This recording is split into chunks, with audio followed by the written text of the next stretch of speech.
don't know why it need updating. Come on.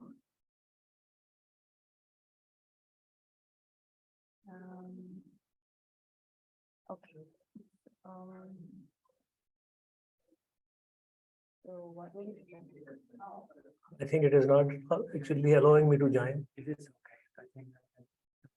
Okay, so then let's just. Sorry about that. Actually, we are not able to join the Zoom meeting. Something happened. So let me go back where we were. Okay, so this actually work was done by one of my students, actually Humble. And so I'm trying to actually present it here. So we are going to actually talk about one of the actually auto tuning framework, which is based on to optimize the execution time and power consumption. Okay. Okay, so basically it is a objective kernel auto tuner, and we gave the name to that as OCART. So our focus is only on the actually OpenCL kernels to start with, but then it can be also used for CUDA also.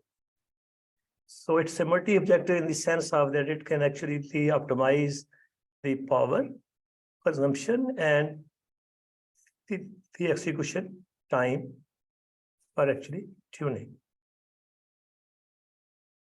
So basically our main contribution in this actually framework was we actually started out an integrated power calculation actually methodology. So that is our main contribution here. Then we use a non-dominated actually sorting algorithm. Okay, NCGA, it is very well known. And then we did actually a case study based on a 2D convolution kernel. So these are the few things I'm going to talk about. Actually, our motivation was when we started on this work was the portability, that you can go from one GPU to the other one and still you can actually run your code, which is actually tuned. The second thing was we want to have the actually small also our consumption also. So that was the two actually basic sort of things which we were trying to look into in detail. If you see in the past, there are so many actually auto tuning techniques, some of them based on the application code transformation, then the data structures was modified, the algorithmic variation, platform-based coding, scheduling variation, loop optimization. So this sort of work has been done in the past. But our actually framework, we start with the auto-tuning parameters. These are the maybe based on the variables, maybe power, performance, and then the constraints on them. And then we actually build this actually search space, and then we will do actually optimization. Because the paper is not actually shared with you, actually, so I'm going to talk about more on that here if I can. But I only have actually 20 minutes, maybe only, things to talk about. Okay, so basically what we are doing is based on this two actually the objectives, the power consumption and the execution time, we are finding the Pareto optimal actually points in the solution actually this space. And then we did, I told you already there, we have the integrated power and actually the execution time calculations, and we used it there. And there was some of the other feature of our actually this actually framework, as it is a very generic auto tuner. It can work online and the offline also. You can have user defined objectives also added. And in terms of the genetic algorithm, the user defined parameters can be added, constraints can be added, okay? And it has the OpenCL integration, but it is also compatible with CUDA. The overall actually framework flow is shown in this diagram.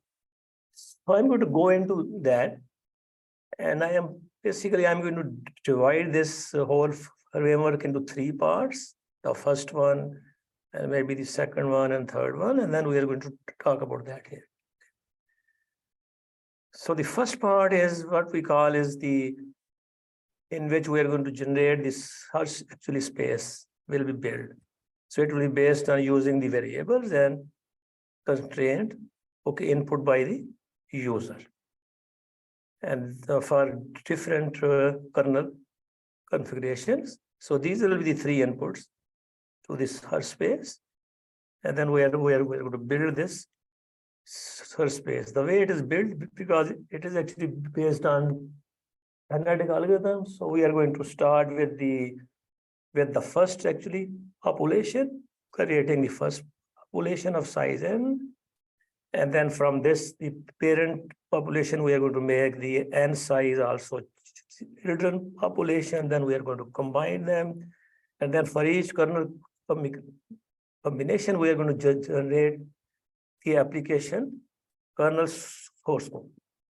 So basically that will happen in these 3 steps here: space, population generation, and then kernel source code will be generated.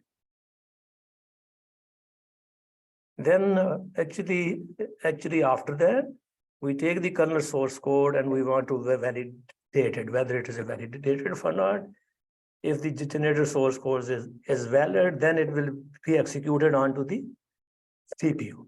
Okay, so where I'm saying is then it is valid, then it is delivered, it means it will be executed on the GPU device. And actually, if the kernel source code is not valid, then we will go back and we actually generate another configuration kernel source code.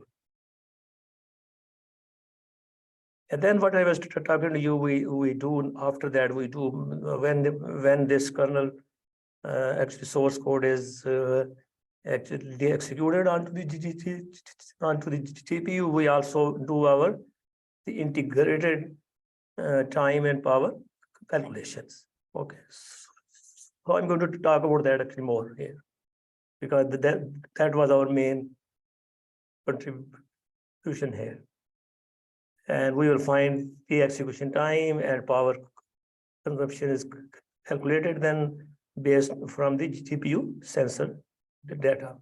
And then we do the various things, which is for the non-deterministic sorting, actually GA algorithm. And then finally, we will have the sets. So the next 2-3 slides will talk about these actually steps more. So this was the integrated power calculation method we use. So what we do is during the actually kernel execution or the kernel source code actually execution, after every 10 milliseconds, we actually find the actually power. So if the GPU utilization is not null, then the value of the power from the GPU's power sensor will be saved. So in a power actually factor. So after every 10 millisecond, you may be wondering why we choose this 10 millisecond. That was just our idea that it takes some time after every maybe 5 or 10 or 15. So we found that this 10 millisecond will be actually nice extra time for a particular kernel. Then when the kernel is done, when the kernel stops its execution, we will get the average power from all the power saved after every 10 milliseconds. So based on that, we do so in that way, we get the power also, and we sort out the time also in this actually method. So hopefully when you get the paper, you will find more stuff on that. It is actually available there. And then we do very famous non-deterministic sorting algorithm for that and the GA. So basically our optimization engine is based on NCGA2. Okay, it is very well known. If you're not sure about that, I have a reference number 23 in the paper. And I think I will show you afterwards then, if you want to do that. So we just use that one. It is very well known actually, not sorting. But if you see here, in this optimization engine, we generate the population, and we actually have like when we have different actually Pareto fronts, we will generate front 1, 2, 3, 4, and then we find the solution which is the most suitable to the user based on the minimum power or the power it wants, or basically user wants, and the execution time. So this actually is the optimization of the whole thing, how it works. And we get both time and power from the GPU, okay, while the kernel is being executed there. So it is actually online type actually calculation can also happen. And our framework has the APIs if you want to build, like if you want to actually use it. So you can compile this code can be compiled using C++ library, any CMake version above 2.8 or higher, or C++11 compiler, or like GCC 4.7 or actually higher. So it can be compiled with the application and it can be used actually for auto tuning. Now I'm going to share with you the case study where we want to see actually how our this framework is going to actually happen. So for the experimental values we use for the genetic algorithm, we just selected 8 case studies for that. It is based on the generation. So that is the lifetime of the kernel, the generation, then the population, then crossover probability, and mutation probability. These are actually these variables are very standard actually in any genetic algorithms. Okay, so it is nothing actually very special here. The only thing what we did is we make some very particular numbers here, and based on that we generated various cases. But these cases can be also used, can also be defined by the user also. Okay, but we just chose these 8 cases for our case study here. So the user can always have these numbers on their own also. So it is not just these constant numbers. So we actually use in this case study these ones. And the case study was based on a 2D convolution kernel, and we use a filter size of 7 by 7. For the image size was this, 8192 by 4096. And for the 2D convolution actually application kernel, we use these tunable parameters, which can be actually tuned.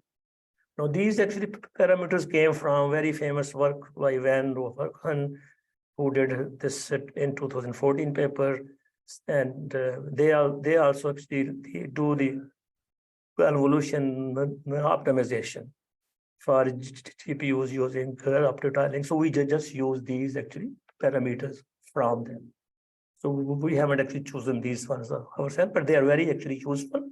Like if you see is they give you the work size, work per thread, caching, vector width, loop, or rolling factor padding. These are the parameters which normally people use when they use the CPUs. And then when we go through our this case study, so these were the 8 different cases I was telling you, based on the same generated number of generations, the population, the crossover probability and other things. So we actually calculated, these were the numbers which we got when we run the integrated power and the timing values. Okay, so we got these values from there for basically for up to 6 optimal Pareto optimal fronts. So for all of these cases, and then we found that case 7 is the best one actually, which will tell us more actually the insight about the optimization. And I'm going to talk about that more actually here, because that is our actually what we can say is the best actually sort of case.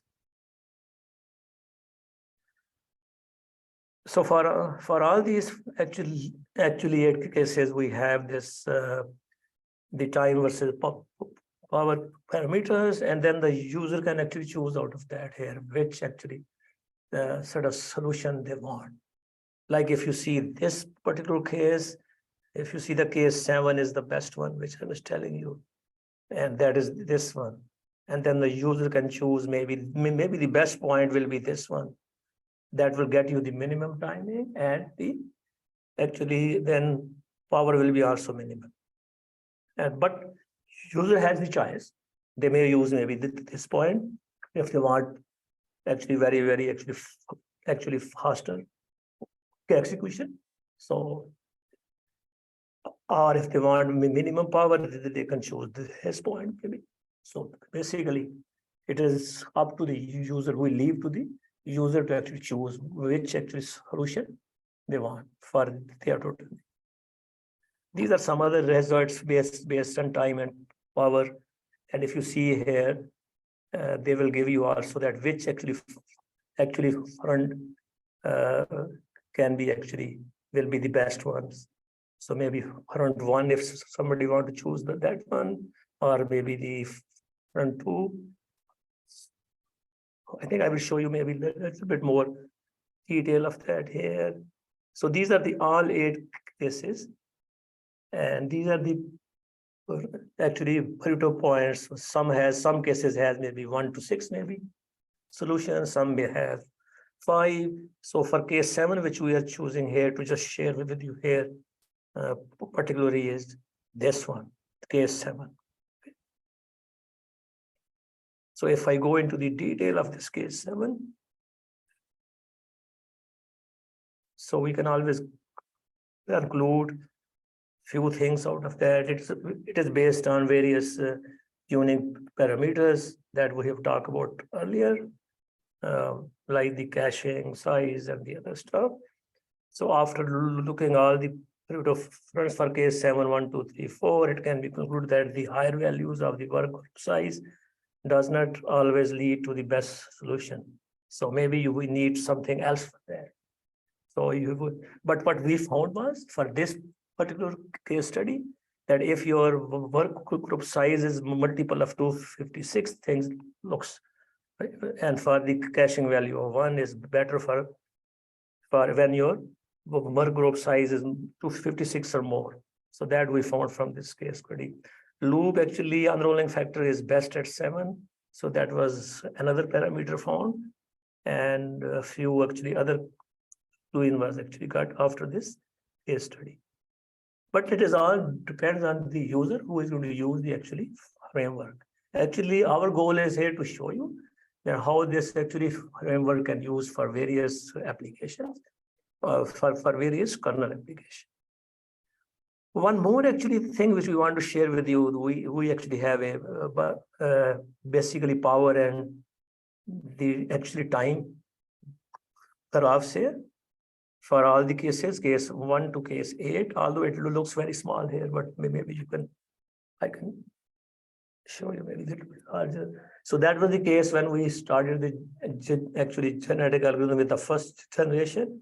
And after the optimization happens, but when you reach to the last one, generation, some of the things you can always physically see it here, how the power changes afterwards and how the power goes lower and the execution also goes lower when you go from the first generation to the last one. So if you see particularly case 7 that I was trying to share with you, you see how much the value has gone down.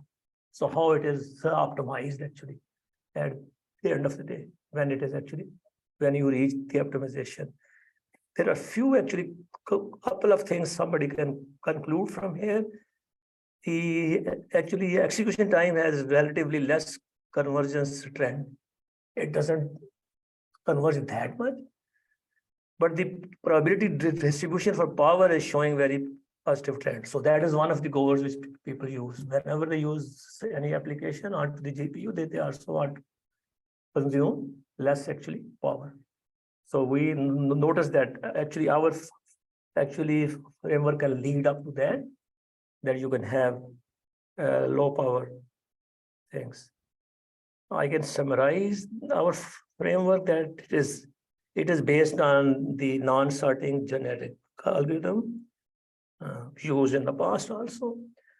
The main thing was the tuning process and the quality of the Pareto front depends on the variable selection for the genetic algorithm. So the user can actually select various variables for the genetic algorithm, and actually then they can go to that. The probability distribution of the first and last generation provides a clear depiction of the effectiveness of our actually the optimization that I showed you earlier here. That how it goes from first generation to the last one, and how it will optimize the power and the execution time.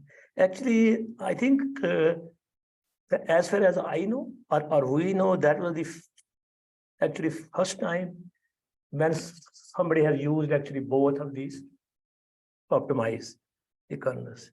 The unroll factor speeds up the process without changing the power values. Conclusion can be drawn that the most promising contribution of this research is that we provide a flexible and generic OpenCL GPL code tuning tool. And this new dimension of auto tuning will actually promote rebooting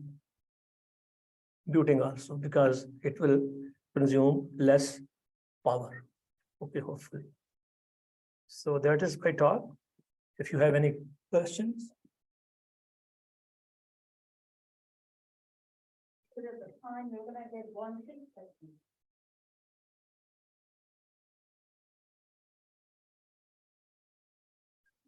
Patrick, thank you for I was wondering, can you clarify what you mean by user? Is it user as in I want to run my CPU or user as in I'm a cloud provider and that provides hardware for people to use? So I think it is basically it is the actually guy who is going to actually run the code that can use. But I think when we make this actually framework actually available, then it can be used for cloud also at that level also. Yeah, because if you want to minimize the energy consumption, so if you want to provide it for the service. Yes. Yeah, but I think for the time being, it is at the level of user. Yeah. Thank you very much.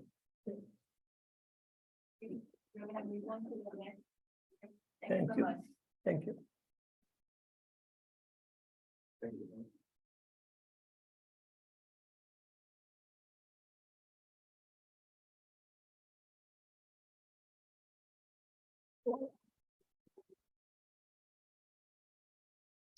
Presentation. But the second author, I believe, is on Zoom. So afterwards, if there's a Q&A, he should be able to answer it. So Vahid is here.